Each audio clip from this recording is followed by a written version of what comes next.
नमस्कार विद्यार्थी मित्रांनो, सुस्वागत. इयत्ता 10वी विज्ञान भाग 2 या पाठात आपण काही मधील उत्क्रांतीचा सिद्धांत, उत्क्रांतीचे पुरावे या गोष्टी घटकांचा अभ्यास करणार आहोत. उत्क्रांती म्हणजे सजीवांमध्ये अत्यंत सावकाश होणारा क्रमिक बदल होय. क्रमाक्रमाने आणि अतिशय संथ गतीने होणारा हा बदल होय. ही प्रक्रिया अत्यंत सावकाश व जीवांचा विकास साधणारी असते. अंतराळातील ग्रह ताऱ्यांपासून पृथ्वीवर असलेल्या जीवसृष्टीतील बदलांपर्यंतच्या अनेक टप्प्यांचा विचार उत्क्रांतीच्या अभ्यासामध्ये करणे आवश्यक ठरते. नैसर्गिक निवडीला प्रतिसाद म्हणून सजीवांच्याच एखाद्या वर्गाच्या वैशिष्ट्यपूर्ण लक्षणांमध्ये अनेक पिढ्यांपर्यंत बदल घडण्याच्या ज्या प्रक्रियेमुळे अखेर नव्या जीवजाती निर्माण होतात ती प्रक्रिया म्हणजे उत्क्रांती. सुमारे 3.5 अब्ज वर्षापूर्वी पृथ्वीवर कोणत्याच प्रकारचे जीवन अस्तित्वात नव्हते. सुरुवातीला अत्यंत साधी मूलद्रव्ये असावी आणि त्यापासून सेंद्रिय व असेंद्रिय प्रकारची साधी संयुगे तयार झाली असावी. त्यापासून हळूहळू गुंतागुंतीची सेंद्रिय संयुगे जशी की प्रथिने आणि केंद्रकांमूले तयार झाली असावी. अशा निरनिराळ्या प्रकारच्या सेंद्रिय आणि असेंद्रिय पदार्थांच्या मिश्रणातून मूळ स्वरूपाच्या प्राचीन पेशी तयार झाल्या असाव्यात. आजूबाजूच्या रसायनांचे भक्षण करून त्यांची संख्या वाढू लागली असेल. पेशींमध्ये थोडेफार फरक असतील आणि नैसर्गिक निवडीच्या तत्वानुसार काहींची चांगली वाढ झाली असेल तर जे सजीव सभोवतालच्या परिस्थितीशी जुळवून घेऊ शकले नाही त्यांचा नाश झाला असावा. आज मितीला पृथ्वी तलावर वनस्पती व प्राण्यांच्या कोट्यावधी प्रजाती आहेत. त्यांच्यात आकार, जटिलता यांची विविधता आहे. प्राण्यांमध्ये सूक्ष्म एकस्पेशीय अमिबा, पॅरामेशियम पासून ते महाकाय देवमासा आणि मानव असा त्यांचा विस्तार आढळतो. वनस्पतींमध्ये एक पेशीय क्लोरेला पासून विस्तीर्ण वर्णाच्या झाडापर्यंत अनेकविध वनस्पतींच्या जाती पृथ्वीवर आढळतात. पृथ्वीवरील सर्व ठिकाणी विषुववृत्तापासून दोन्ही ध्रुवांपर्यंत सजीवांचे अस्तित्व आढळते. हवा, पाणी, जमीन, खडक अशा सर्व ठिकाणी सजीव आहेत. अतिप्राचीन काळापासून मानवाला या पृथ्वीवर जीवनाचा उगम कसा झाला व त्यात एवढी विविधता कोठून आली असेल याबाबत उत्सुकता आहे. सजीवांचा उगम व विकास याविषयीच्या विविध उत्पत्ती आजवर मांडल्या गेल्या.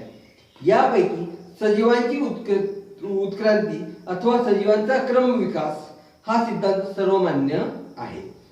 उत्क्रांतीचा सिद्धांताचा आपण अभ्यास करणार आहोत. या सिद्धांतानुसार, उत्क्रांतीच्या सिद्धांतानुसार पहिला सजीव पदार्थ किंवा जीवद्रव्य पृथ्वीवर समुद्रात निर्माण झाला. काळाच्या ओघात हजारो वर्षांनंतर यापासून एक पेशीय सजीवाची निर्मिती झाली. या एक पेशीय सजीवात क्रमाक्रमाने बदल घडून आले व त्यापासून अधिक मोठे व अधिक जटिल सजीव विकसित झाले. हे सर्व बदल हळूहळू आणि क्रमाक्रमाने होत राहिले. या विकासाचा कालपट जवळजवळ 300 कोटी वर्षांचा आहे. सजीवातील बदल व विकास हा सर्वव्यापी सर्व अंगांनी होत गेला व यातूनच अनेक प्रकारचे सजीव अस्तित्वात आले. यामुळे या सर्व प्रक्रियेला क्रमविकास अथवा उत्क्रांती म्हटले जाते. जी संघटनात्मक उत्क्रांती आहे. भिन्न रचना व कार्य असलेल्या पूर्वजांपासून वनस्पती व प्राण्यांच्या प्रागतिक विकास म्हणजे उत्क्रांती होय. उत्क्रांतीचे पुरावे. वरील सिद्धांतांचा एकत्रित विचार केल्यास आपण असे म्हणू शकतो की उत्क्रांती ही सातत्याने होत राहणाऱ्या बदलांची अखंड प्रक्रिया आहे. पण ते सिद्ध करण्यासाठी पुराव्याची गरज आहे. वरील सिद्धांताचा पुष्ट्यार्थ अनेक पुरावे उपलब्ध आहेत. हे पुरावे मग पुढील प्रमाणे आहेत. बाह्य स्वरूपीय पुरावे. बघा, त्या प्राण्यांच्या वनस्पतींच्या बाह्य रूपावरून आपण ठरवू शकतो. बाह्य रूपी पुरावे. प्राण्यांच्या तोंडांची रचना, डोळ्यांचे स्थान, नाकपुड्या तसेच कानांची रचना, अंगावरील दाट केस इत्यादी समान वैशिष्ट्ये प्राण्यात आढळतात. तर पानांचा आकार, शिराविन्यास, पर्णदेठ, पानाची रचना इत्यादी समान वैशिष्ट्ये वनस्पतीत आढळतात. यावरून हे सूचित होते की वरील गटात साम्य स्थळे आहेत, समानता आहे, सारखीपणा आहे. यामुळे त्यांचा उगम समान आहे व ते एकाच पूर्वजांपासून उत्क्रांत झाले हे सिद्ध होते. तसंच आता शरीरशास्त्रीय पुरावे काही बघूया. मानवी हात, मांजरीचा पाय, वटवाघळाचा पंख व देवमाशाचा पर यात वरवर पाहता कोणतेही साम्य नाही, समानता दिसून येत नाही. तसेच प्रत्येकाचा त्या त्या प्राण्यात असलेला उपयोगी वेगवेगळा आहे, त्यामुळे त्यांच्या रचनेतही भिन्नता आहे. परंतु प्रत्येकाच्या अवयवातील हाडांच्या रचनेत व हाडांच्या जोडणीत मात्र साम्य दिसून येते. हे साम्य त्यांचे पूर्वज समान असावेत याकडे निर्देश करतात. नंतरचा आहे अवशेषांगी. सजीवांमध्ये ह्रास पावलेल्या किंवा अपूर्ण वाढ झालेल्या निरुपयोगी इंद्रियांना अथवा अंगांना अवशेषांग म्हणतात. बदलणाऱ्या किंवा भिन्न पर्यावरणात जगण्यासाठी सजीवात अचानक नवी ऊती, अंगे किंवा इंद्रिय उत्पन्न होऊ शकत नाही, तर अस्तित्वात असलेल्या इंद्रियात क्रमाक्रमाने बदल घडून येतात. बहुतांशी एका विशिष्ट परिस्थितीत शरीरातील एखादी रचना उपयुक्त असते, परंतु भिन्न परिस्थितीत ती निरुपयोगी किंवा हानिकारक ठरते. अशा परिस्थितीत नैसर्गिक निवडीच्या प्रक्रियेने अशी इंद्रिये नाहीशी होण्याच्या मार्गाला लागतात. एखादे निरुपयोगी इंद्रिय नाहीसे होण्यासाठी हजारो वर्षे लागतात. या नाहीशा होत जाणाऱ्या इंद्रियांच्या वेगवेगळ्या अवस्था निरनिराळ्या प्राण्याच्या शरीरात दिसतात. एखाद्या सजीवातील असा अवयव त्या सजीवात जरी काही कार्य करत नसला तरी दुसऱ्या सजीवात मात्र तो अवयव कार्य करत असतो. म्हणजे दुसऱ्या सजीवासाठी ते अवशेषांग नसते. मानवाला निरुपयोगी असणारे अंतरपुच्छ हे रवंत करणाऱ्या प्राण्यांसाठी एक उपयुक्त कार्यक्षम अवयव आहे. याचप्रमाणे मानवाला निरुपयोगी असणारे कानांचे स्नायू माकडांमध्ये मात्र कान हलविण्याकरता उपयुक्त आहेत.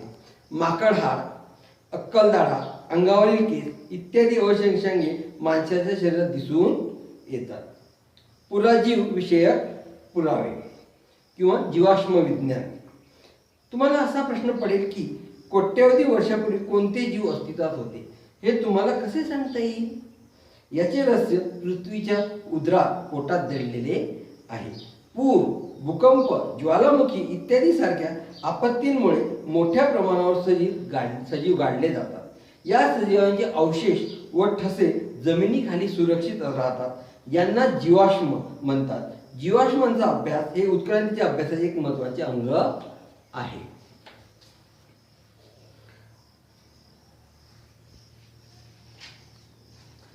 जेव्हा प्राणी अथवा वनस्पती मृत पावतात तेव्हा त्यांचे कार्बन ग्रहण करणे थांबते व त्या क्षणापासून त्यांच्या शरीरातील C14 कार्बन 14 चा ऱ्हास ही एकच प्रक्रिया सतत चालू राहते. C12 कार्बन 12 हा किरणोत्सारी नसल्याने मृत वनस्पती किंवा प्राणी यांच्या बाबतीत कार्बन C14 आणि C12 यांचे गुणोत्तर स्थिर न राहता सतत बदलत असते. एखादी वनस्पती किंवा प्राणी मृत झाल्यानंतरचा काळ त्याच्यानंतर C14 ची सक्रियता व C14 व C12 ची गुणोत्तर काढून कालमापन करता येते.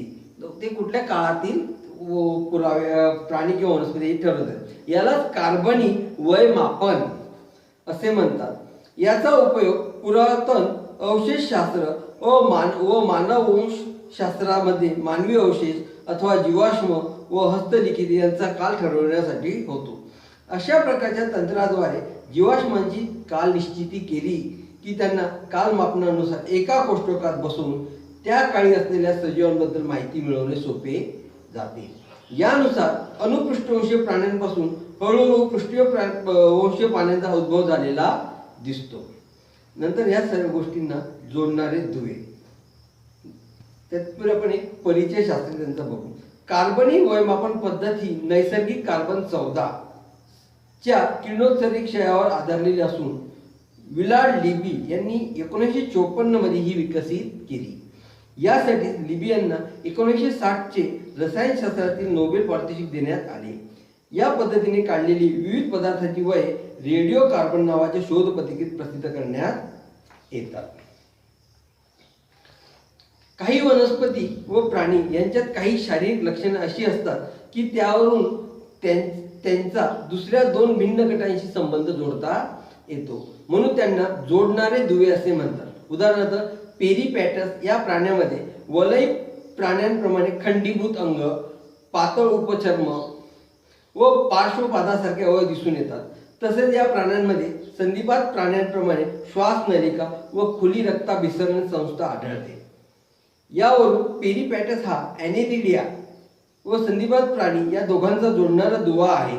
तसेच डकबिल प्लॅटिपस हा प्राणी सरीसृप प्राण्यांप्रमाणे अंडी घालतो, परंतु दुग्धग्रंथी व शरीरावरील केस यामुळे सस्तन प्राण्याशी नाते सांगतो. लंगफिश हा जरी मत्स्य असला तरी फुफ्फुसाद्वारे श्वसन करतो. या उदाहरणावरून सस्तन प्राणी हे सरीसृप प्राण्यांपासून तर उभयचर हे मत्स्यांपासून उत्क्रांत झाले असावेत असे लक्षात येते. नंतर भ्रूण विज्ञान विषयक पुरावे. बघा पृष्ठ क्रमांक 7 वरील चित्रात विविध पृष्ठवंशी प्राण्यांमधील भ्रूणवाढीच्या वेगवेगळ्या टप्प्यांचा तुलनात्मक अभ्यास केल्यास असे आढळते की प्रारंभिक अवस्थेत या भ्रूणांमध्ये खूपच साम्य दिसते व विकासाच्या पुढील टप्प्यांमध्ये ते कमी होत जाते. प्रारंभिक अवस्थेतील साम्य या सर्व प्राण्यांचे पूर्वज एकच असावेत असा पुरावा देते. विद्यार्थी मित्रांनो, कोविड-19च्या कारकिर्दीत संसर्गापासून वाचण्यासाठी आपले हातपाय वारंवार साबणाने धुत चला, तोंडाला रुमाल बांधत चला, सोशल डिस्टन्सिंगचे पालन करा, गर्दीच्या ठिकाणी जाणे टाळावे. हल्ली इयत्ता 1 ते 8वी साठी दूरदर्शनच्या सह्याद्री वाहिनीवर रोज सकाळी 7:30 ते 12:30 या कालावधीत वेगवेगळे विषय शिकवले जातात. ते कार्यक्रम आपल्या घरातील लहान बंधू भगिनी असतील, गल्लीतील शेजारी पाजारी यांना ते पाहण्यास प्रोत्साहित करा. धन्यवाद.